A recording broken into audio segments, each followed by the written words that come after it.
Après 13 ans de goulag, Anatoly Sharansky est arrivé tout à l'heure en Israël. L'échange a bien eu lieu, c'était ce matin à Berlin. Les dégâts du froid, le nouveau gazole antigel est raté, les routiers sont en panne.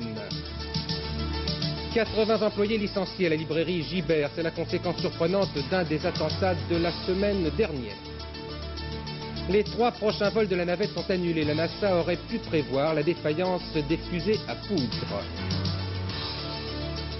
Madame, monsieur, bonsoir. Du cinéma pour la télévision. La libération, plutôt l'échange du dissident Anatoly Sharansky s'est déroulé ce matin dans une ambiance de film d'espionnage. Tout y était, le froid, la neige, les Vaupeaux, le balai de limousine et même le pont sur une rivière gelée. Et en plus, eh bien, la télévision était là. Le décor était donc planté pour cet échange, 4 agents de l'Est contre 4 agents de l'Ouest, mais avant eux, un homme dont la présence dans ce troc aux espions avait quelque chose d'indécent. Anatoly Sharansky, il est libre ce soir, il vient d'arriver en Israël. La fin du voyage pour le réfusnik Anatoly Sharansky. Le petit avion à réaction à bord duquel il a pris place à Francfort après son passage à l'Ouest vient de se poser à Tel Aviv sur l'aéroport Ben Gourion. L'accueil voulait être solennel, il l'est effectivement. Le mathématicien et sa femme sont attendus par le Premier ministre Shimon Peres, par le ministre des Affaires étrangères Yitzhak Shamir. Solennité, certes, mais l'émotion bouleverse indiscutablement les quelques règles protocolaires que les Israéliens voulaient observer pour l'arrivée de Sharansky, celui qui depuis 9 ans était privé du droit d'émigrer vers Israël. Sharansky, plus qu'un symbole de la dissidence pour les Israéliens venus l'attendre à l'aéroport. Sharansky, le juif soviétique arrivé aujourd'hui à Tel Aviv, symbolise aussi en Israël la victoire remportée sur ceux qui en URSS s'opposent à l'émigration juive. Au même rang que les responsables politiques du pays, les autorités religieuses sont venues saluer à l'aéroport même l'arrivée de ce symbole vivant.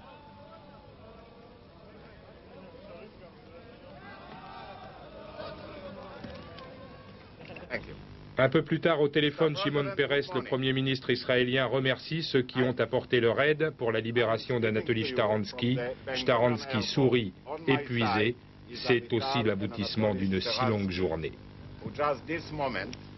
Il est 11h moins le quart lorsque, sous les objectifs des caméras de la presse mondiale, agglutinées au seuil du Glinikovbruk, apparaît la petite silhouette surmontée d'une toque de fourrure d'Anatoly Sharansky. Richard Burt, l'ambassadeur des États-Unis à Bonn, l'homme qui négocia son retour du froid, le couve comme un petit frère avant de le faire monter dans sa limousine officielle. Bientôt, le convoi s'ébranle avec le dissident soviétique en direction de l'aéroport de Berlin-Tempelhof, où un avion militaire est prêt au décollage pour Francfort, là où Sharansky, heureux, est attendu par sa femme Avital avant l'envol en commun pour Tel Aviv. Sur le pont, l'échange d'espions, proprement dit, ne commencera qu'une dizaine de minutes plus tard, en dissociation du cas Sharansky, un refusnik que les Américains ne veulent surtout pas voir assimiler à un agent de la CIA, ce qu'il reste abusivement pour les Russes. Dans ce minibus, immobilisé au milieu du Glinikovbruk, 5 taupes de l'Est, un couple tchèque, un espion du KGB, un agent polonais, un espion est-allemand. La monnaie d'échange pour Sharansky, mais aussi pour 4 agents de l'Ouest, emprisonnés à l'Est, principalement en Allemagne de l'Est. L'identification de ceux qui retrouvent l'Ouest ne sera possible en définitive qu'à leur passage du pont. Quelques visages d'hommes fatigués, les traits d'agents qui replongent dans leur monde du silence. Une façon de parler, car ils passeront avant tout au confessionnal de leurs chefs et collègues pour un débriefing, comme l'on dit, dans le jargon des professionnels des services spéciaux. Il ne faut pas se faire trop d'illusions sur l'aspect humanitaire de cet échange. Les arrière-pensées politiques ont pesé bon poids dans la libération de Sharansky, puisque ce geste déblaye en quelque sorte le terrain avant la prochaine rencontre Reagan-Gorbatchev. Il n'empêche que sans le travail incessant de la femme du dissident, qui pendant 12 ans a tiré toutes les sonnettes, alerté tous les milieux, usé de sa persuasion et de son émotion, sans son action donc, Sharansky serait probablement aujourd'hui encore dans un goulag. La vie d'Anatoly Sharansky bascule en mars 1973, le jour où il demande un visa d'émigration pour Israël. Le spécialiste informaticien prometteur sera marginalisé. La libre circulation des hommes et des idées devient son combat. En 1977, il est arrêté en compagnie du correspondant du Los Angeles Times. Les soviétiques crieront à l'espionnage. Procès puis goulag, il est condamné à 3 ans de prison et 10 années de camp. Son allié, c'est d'abord sa femme, Avital. Le lendemain de son mariage religieux, le civil n'a pas pu avoir lieu, elle reçoit son visa à l'immigration et doit faire ses valises tout de suite. Quand elle part pour Israël, elle est mariée depuis 2 jours seulement. Cela fait maintenant 12 ans. Dans son pays d'accueil, elle défendra inlassablement son mari et tous les juifs du RSS. Ce n'est pas un criminel, ce n'est pas un espion, il est seulement juif. Une autre femme a tout fait pour la libération, Hilda Milgrom, cette femme aux cheveux blancs. C'est la mère d'Anatoly Sharansky. Elle a 77 ans et durant 9 ans, elle s'est battue aux côtés de son fils. Elle a écrit partout, même au président Carter. Elle ne compte plus les heures passées dehors, dans la rue, pour tenter de le voir un instant. Elle n'aura même pas le droit d'assister à son procès. À présent, elle a encore du mal à croire qu'il est passé à l'Ouest. Elle est toujours à Moscou. Oui, une libération quasi publicitaire, Édouard Laure, la télévision était là, ce n'est pas par hasard, ce n'est pas innocent. Et oui, chacun y avait intérêt parce que, à commencer par l'administration américaine, qui a négocié cet échange et qui va le faire apparaître comme le premier résultat concret du sommet de Genève de novembre dernier et donc qui va se révéler une fois de plus comme un succès personnel de Ronald Reagan.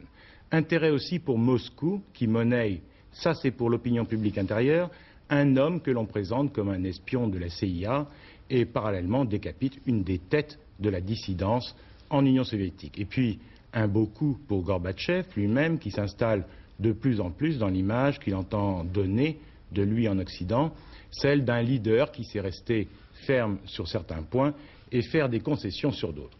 Cela dit, on ne peut pas oublier qu'en marge de ce spectaculaire troc d'hommes, parce qu'il s'agit bien d'un troc, il reste un certain Andreï Sakharov et dans les prisons de Moscou, quelques dizaines, quelques centaines de dissidents moins connus.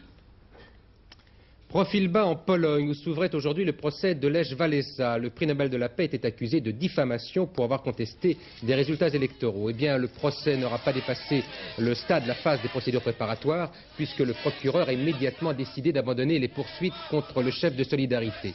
Il a donc retiré sa plainte, estimant que Lech Walesa avait satisfait la Cour et les plaignants, en indiquant que son intention n'avait pas été de calomnier qui que ce soit lorsqu'il a fait les déclarations qui lui étaient reprochées. L'affaire devrait donc, en principe, en rester là.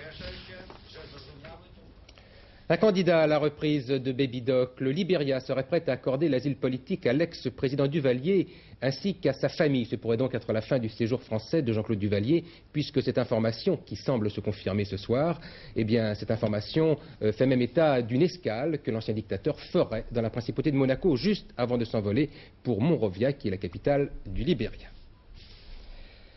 Souvenez-vous de ces camions immobilisés au bord des autoroutes l'année passée. Souvenez-vous de l'émotion des camionneurs qui avaient manifesté pour obtenir un nouveau gazole dit antigel. Eh bien, ça recommence. De nouveaux poids lourds sont immobilisés à la frontière italienne. Et toujours le même problème, le carburant qui fige dans les réservoirs. Pourtant, tout semblait réglé, puisque le nouveau gazole est bien arrivé, mais apparemment, il ne répond pas tout à fait aux normes attendues. En tout cas, eh bien, il ne supporte pas les vrais grands froids. L'enquête de Guy Schwartz et Alain Dumais. Sérieusement mise en cause l'hiver dernier par les routiers, les raffineurs français avaient décidé de faire cette année un effort. Mobilisant leur laboratoire de recherche, ils avaient mis au point un gazole capable de résister à des températures allant jusqu'à -12 et non plus -8 degrés. Ce gazole, aujourd'hui en vente, répond à ce nouveau critère. Il a fallu pour cela lui adjoindre un produit empêchant la formation de cristaux et modifier les conditions de son raffinage. Mais cela ne suffit pas lorsque le froid devient encore plus rigoureux. On peut prendre d'autres précautions. Par exemple, vous avez l'adjonction d'additifs chimiques qui peut permettre encore d'aller plus loin que les dosages que nous faisons en raffinerie. On peut atteindre -20 degrés. Sinon, on peut aussi ajouter du pétrole lampant jusqu'à 30%. Et enfin, il y a une solution que nous-mêmes employons pour notre propre matériel, c'est d'avoir des véhicules équipés de filtres chauffants. Parce qu'à ce moment-là, vous supprimez toutes les causes possibles de panne au point de vue encrassement de filtre. Reste que ces mesures sont relativement onéreuses. Certes, le gazole qui résiste à -12 coûte 4 à 5 centimes de plus par litre, mais le filtre chauffant, lui, vaut entre 400 et 800 francs. Oui, le froid qui se fait aussi bien douloureux pour tous ceux qui ne savent pas où vivre ou dormir. Il y en a beaucoup, beaucoup trop en tout cas dans les grandes cités. Les centres d'accueil sont surchargés, ils affichent complet.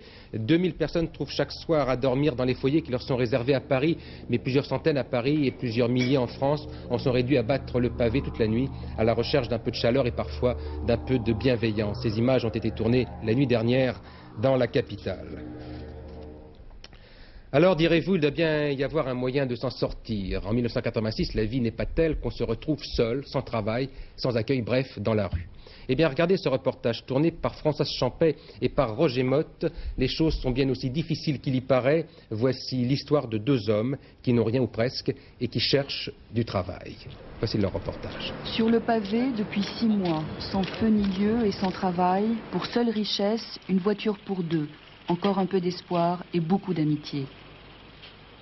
On s'est rencontrés dans un foyer, il était au foyer de Nanterre et on s'est pris d'amitié, quoi. On s'entendait bien, on a les mêmes goûts, politiques, tout, quoi. On est exactement pareil, puis on est dans la mer tous les deux, on va essayer de s'en sortir. D'abord, les journaux du matin, toujours ouverts à la même page. Allez, voilà, tâcherons-moi ça. Alors ça, c'est bon, ça. Tout de suite, celle-là.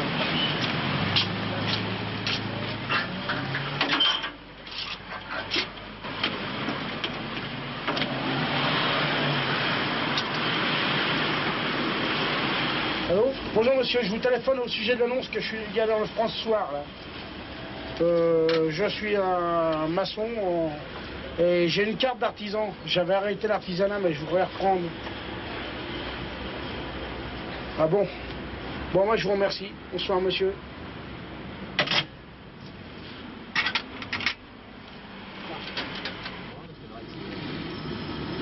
mais le chantier, tu sais bien qu'il est au bout là-bas. Ah, dans le creux? Bah, non, tu sais, Jean-Pierre, il y a des gens que ça étonnerait de vous voir en voiture. Est-ce que vous seriez prêt à la vendre? Ah non, non, absolument pas. Et pourquoi vous circulez pas dans les transports en commun, par exemple? Transports en commun, les amendes, on les ramasse parce qu'on n'a pas de ticket de bus ni de ticket de métro. Même avec carte orange, de toute façon, c'est pas rentable pour nous. Hein, parce qu'on peut pas se déplacer en province, on peut rien faire. Puis on a toutes nos affaires avec nous. Hein. Bon, éventuellement, on a passé 15 jours dans la voiture avant de trouver un centre. Alors lui, il dormait devant, moi derrière. On se débrouille. Hein. On arrive toujours à trouver un peu l'essence, mais disons que c'est interdit ce qu'on fait, quoi. Enfin, il faut bien se débrouiller puisque personne ne nous aide. Petite incursion, sans trop y croire, dans le monde des autres, le monde inaccessible de ceux qui ont du travail. Regarde si vous avez besoin de maçon. Non, pas besoin. Merci beaucoup. Merci. Et puis le porte-à-porte rituel des agences d'intérim, où l'on n'est rien d'autre qu'un nom de plus sur une longue liste. Bonjour monsieur. Bonjour monsieur. Est-ce que vous auriez un emploi de maçon traditionnel? Pour l'instant, nous n'avons rien, monsieur, non. Merci beaucoup.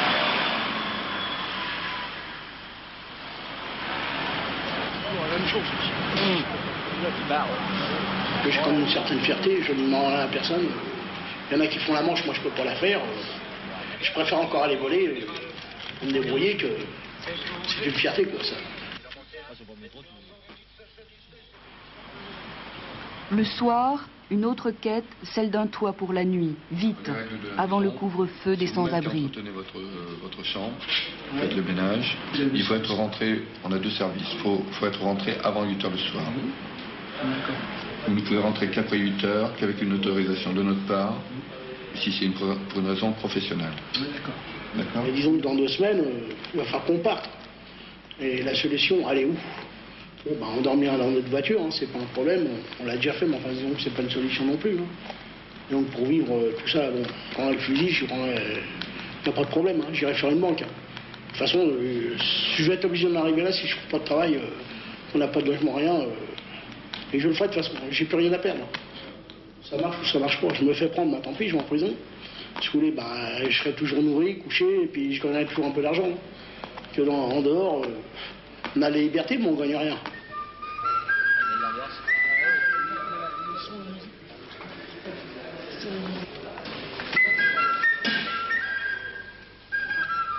Un vrai repas, enfin, le premier de la journée. Une nuit de plus sur les lits de camp de la Charité. Demain sera un autre jour, long comme un jour sans pain et sans travail.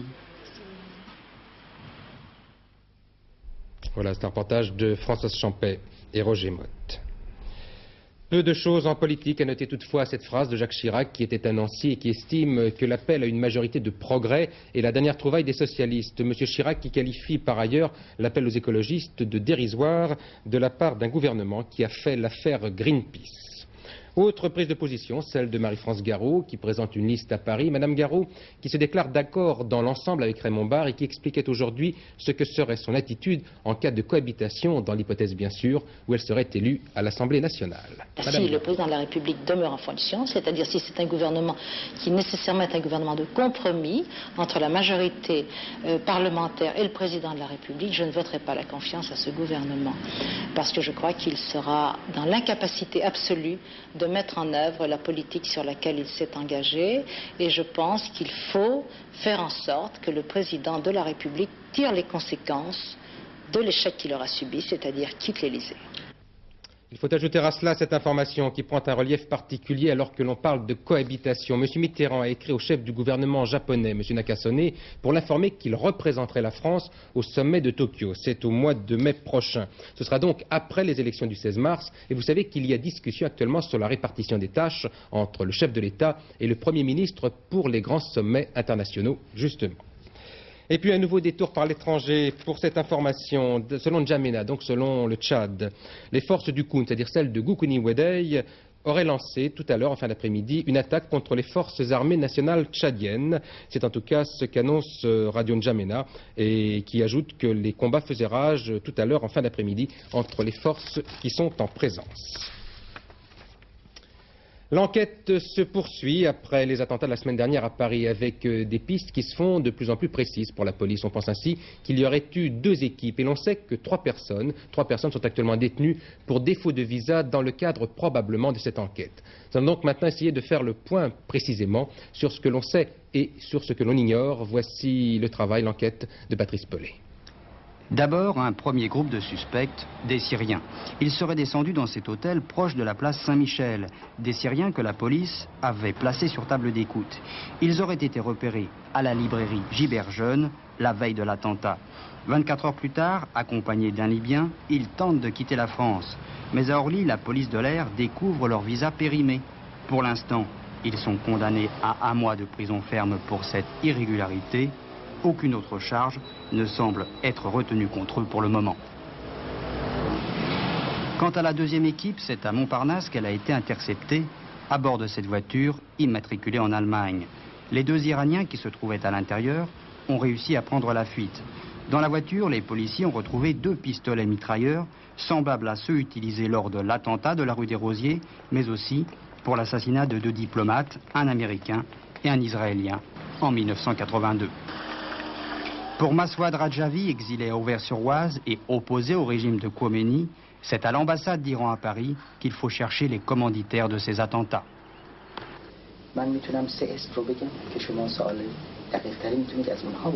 Je peux vous citer 3 noms à qui vous pourrez poser des questions plus précises. Le chargé d'affaires du régime de Khomeini à Paris nommé Haddadi, un nommé Hindi, qui est le représentant de la radio-télévision de la République islamique, à Paris. Oui. Et un autre nommé Shafi. À l'ambassade, cet après-midi, nous avons essayé de contacter M. Haddadi, un des 3 hommes accusés par M. Rajavi. Où est-ce qu'il est en ce moment? Monsieur Haddadi.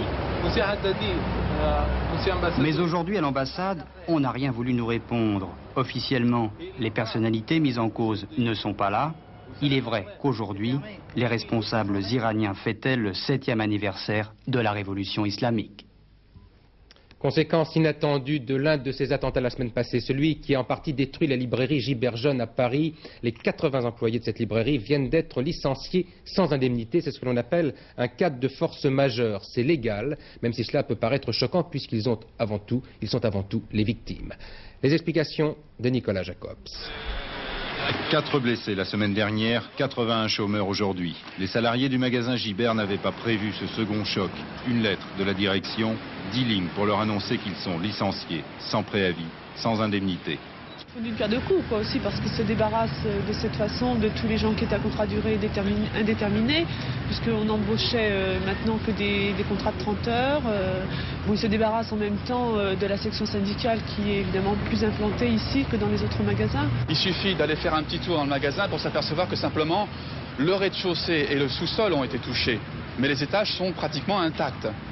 Simplement un peu de fumée, et c'est tous les dégâts qu'il y a eu. Donc, en fait, il y a pour 6 mois de travaux, et la mesure qui s'applique normalement dans ces cas-là, c'est le chômage partiel. Le chômage partiel, c'était la première solution possible en attendant la réouverture du magasin, où les travaux n'ont toujours pas commencé. Mais l'entreprise aurait dû payer une partie des salaires des employés.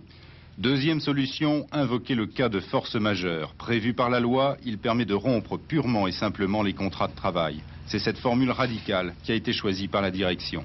Nous avons simplement constaté qu'il n'y avait pas d'autre solution. L'entreprise, dans l'état où elle est, c'est-à-dire à peu près anéantie, n'a pas les moyens de payer quoi que ce soit. Il fallait donc mettre le personnel à la disposition des caisses de chômage, sinon il risquait de ne pas être payé. Mais vous réembaucherez tous ces gens? Nous espérons bien réembaucher dès que nous aurons reconstruit. Conséquence d'attentats ou encore de sinistres involontaires, plusieurs entreprises ont déjà utilisé le cas de force majeure. À chaque fois, les salariés ont engagé des recours en justice. À chaque fois, ils ont perdu. Lorsque la rupture du contrat de travail a été considérée par les juges comme la conséquence de la force majeure, les salariés ont vu leur contrat rompu sans pouvoir prétendre au bénéfice de quelque indemnité que ce soit et conformément d'ailleurs à une réponse ministérielle de 1983, ils ont pu s'inscrire au chômage et bénéficier immédiatement des indemnités de chômage. Force majeure ou non chez Gibert, c'est maintenant à la justice de trancher. Le verdict peut être long à venir et en attendant pour les salariés, une certitude, le chômage. La CGT de nouveau dans la rue, c'est la 5e manifestation de la centrale d'Henri Krasuki pour protester contre le projet du gouvernement sur la flexibilité de l'emploi. Aujourd'hui, 1 millier de manifestants se sont répartis entre l'hôtel Matignon, l'Assemblée nationale et le Sénat pour remettre une pétition signée par plus d'1,5 million de personnes selon le syndicat du mois. À Lyon, la suite du procès de l'autodéfense, l'affaire de ce jeune homme tué à coups de carabine parce qu'il volait un autoradio. Avec des détails ce soir, puisqu'on sait un peu mieux comment tout cela s'est passé. Sur place, Agnès Poirier. L'alerte à la bombe cet après-midi en plein milieu de l'audience n'a surpris personne et surtout pas les forces de police postées aux 4 coins du palais de justice de Lyon. À la barre des témoins aujourd'hui, la douleur d'une famille. Le père, la mère, l'oncle de Waïd Achichi qui se sont constitués partie civile ont dit leur stupéfaction devant ce drame, leur colère, leur sentiment d'injustice après la libération au bout de 6 mois de prison du meurtrier de leur fils. Bardelli lui répète « Je n'ai pas voulu le tuer, juste l'intimider ». Mais l'hypothèse la plus vraisemblable concernant les circonstances du drame présentée aujourd'hui par l'expert en balistique ne va pas dans ce sens. Du haut de sa fenêtre, Nicolas Bardelli a tiré 5 fois avec une 22 long rifle. La première balle a touché le toit de la BMW. Waïd Achichi, contournant la voiture pour prendre la fuite, aurait alors été atteint par 2 projectiles. On a retrouvé une 4e balle fichée dans la cabine téléphonique, une autre dans une voiture en stationnement.